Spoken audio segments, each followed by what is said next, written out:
সম্মানিত দর্শক ও শ্রোতা মণ্ডলী, আপনাদেরকে জানাই প্রীতি ও শুভেচ্ছা।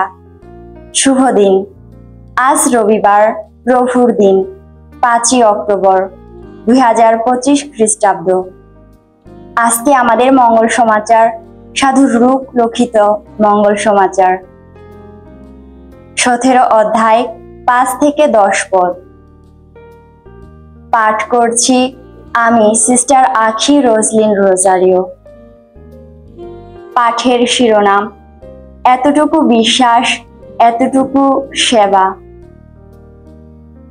একদিন প্রেরিত দূতেরা প্রভুকে বললেন, ঈশ্বরের প্রতি আমাদের বিশ্বাস আরো দৃঢ় করে তুলুন। উত্তরে প্রভু বললেন, তোমাদের অন্তরে যদি সর্ষে বীজের মতো এতটুকু ঈশ্বর বিশ্বাসও থাকতো, তাহলে তোমরা এই তুঁত গাছটাকে বলতে পারতে, তুমি এখান থেকে নিজেকে শেকড় শুদ্ধ তুলে নিয়ে গিয়ে সমুদ্রের মাঝখানেই বসাও, আর গাছটাও তখন তোমাদের কথা মেনে নিত। যিশু আরো বললেন, মনে করো তোমাদের একজনের একটি চাকর আছে, সে জমি চষে বা ভেড়া চড়ায়। চাকরটি মাঠ থেকে ফিরে এলে মনিব কি তাকে এই কথাই বলে, এসো এক্ষুনি খেতে বসো? বরং সে কি এই কথাই বলে না, এবার আমার খাওয়ার ব্যবস্থা করো, আর পরিষ্কার জামা কাপড় পরে আমার খাবার সময়ে পরিবেশন করো, তারপর তুমি নিজে খেও। এখন চাকরটি যে মনিবের কথা মতোই কাজ করেছে, মনিব কি সেজন্য তার প্রতি কৃতজ্ঞ হবে? এ কথা তোমাদের বেলাতেও খাটে। তোমাদের যা করতে বলা হয়েছে তা করার পর তোমরা এই কথাই বলো, আমরা নগণ্য চাকরেরই মতো, আমাদের যা কর্তব্য আমরা তো শুধু সেটুকুই করেছি। খ্রিস্টের বাণী।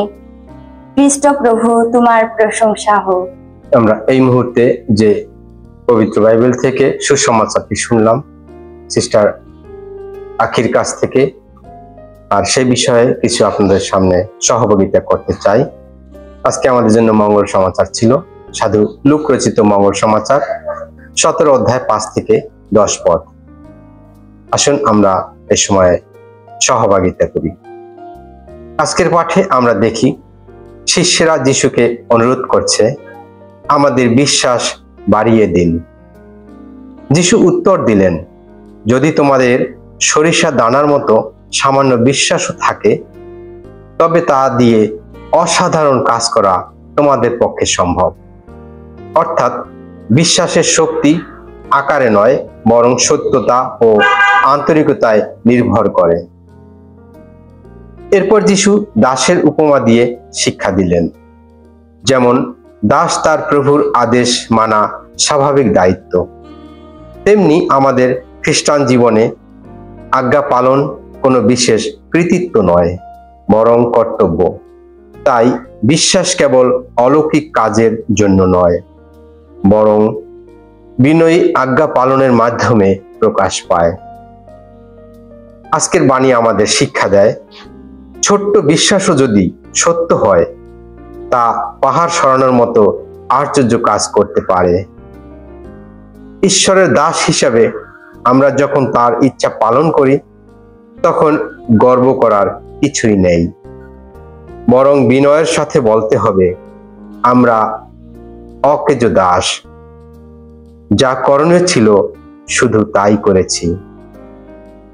সুতরাং প্রিয়জনেরা, আসুন আমরা ঈশ্বরের কাছে বিনীত হৃদয়ে প্রার্থনা করি, যেন তিনি আমাদের বিশ্বাসকে সত্য, জীবন্ত ও কর্মক্ষম করে তোলেন।